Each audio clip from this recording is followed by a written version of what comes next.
everybody, back here for another little photography tip, I guess. And this one here is one of the tips I guess I want to give is make sure you have your camera gear with you at all times. I drove over to Western Iowa today to pick up a used, new to me, recumbent bike. I grabbed my camera bag and I thought, what the hell, you never know.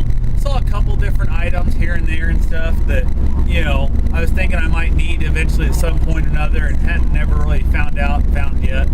So I went ahead and took it with me today. On the way over, I saw some different hawks and I saw a few different things here and there that I didn't bother stopping, so I was on my way over to get the bike. I thought maybe I'll stop and look for a few photos on the way back. And I couldn't resist when I was getting right about here to town where the bike's at. I saw two bald eagles sitting on a branch just away from the bridge, just off the highway. And I thought, you know, that one's a little bit worth going back for. So I went down, I did a little U-turn, parked on the side of the road, hopped out, and it is super cold. My ears are hurting right now, they're so cold. But that kind of thing happens, one thing to do. I didn't bother grabbing my coat like an idiot. I don't know what I was thinking. It's super sunny out, super bright. I thought, how bad can it be? And I found out it's pretty cold out there. And I also parked quite a ways away from where they were, not wanting to scare them away with the sound of the van and whatever. So I got out and started walking up. Also, not thinking, these are more of the things to do that, not to do that I'd done wrong, as like little, I guess, things to do opposite of me. So grab your coat, clearly, grab some gloves, clearly. Like I said, I parked far enough away, but I didn't bother taking a moment. I got a van to check which way the wind's coming. The wind is blowing like straight from my back, kind of back left, and blowing right towards the eagles. So my stink of my human smell, whatever, was going to be blowing right in their face. I had really no chance of catching up to them without them getting scared away. I had a little 250 millimeter lens, and I was close enough. I got a couple shots that of them sitting together on a branch. It's hard to tell because they're deep enough in the tree that it's hard to see exactly what they are. I mean, if you know what you're looking at, you can tell. Not great photos. But like I said, I was upwind from, which is opposite what I should have done. I should have went to the other side of the river and came back at them.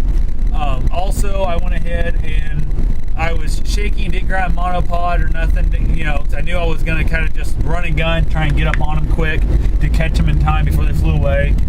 So I had that problem. Had I had my monopod handy, I could have stuck it on real quick, threw the camera on the ground to help steady it, whatever. Would have been a much better way of going.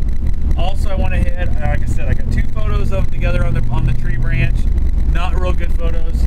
Then the one flew off on me pretty quick, and I got her up closer to the other one, and got a couple decent photos of the second one on the branch still. I could tell it was getting a little squirrely, was getting ready to want to take off and that. So I went ahead and I said, okay, that's fine. Kind of started preparing for it, and not thinking I have my camera on RAW plus large JPEG. I don't know why I didn't have it straight on RAW. I should have left it.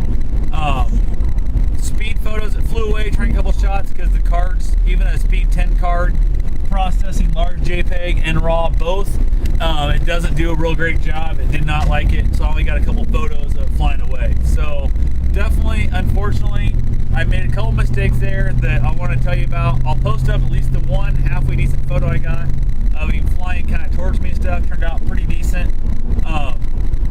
Make sure you have your camera set up for speed shot, for rapid shooting, burst mode, whatever you want to call it, for when you're going out to shoot wildlife. That is a big thing. Second thing, take a moment, look at your wind. Third, if it's super cold like it is now, I think wind chill is like, right now it's like -2, maybe -5. I don't know. It's definitely a cold ass wind chill. Grab yourself an extra, grab your coat, put it on before you head out of the vehicle. Because by the time I got there, I walked probably, I don't know, half mile, maybe not quite, over a quarter mile to half mile from my van to where they were. And I could feel myself physically shaking. So now I'm trying to handhold out a 250 millimeter for that, which is a pain in the butt. And then you figure the cold adds into it, it's a pain in the butt. And make sure you're set on the ready burst mode you want to do. So, handful of little mistakes I made there, but oh well. I did get one decent halfway cool photo.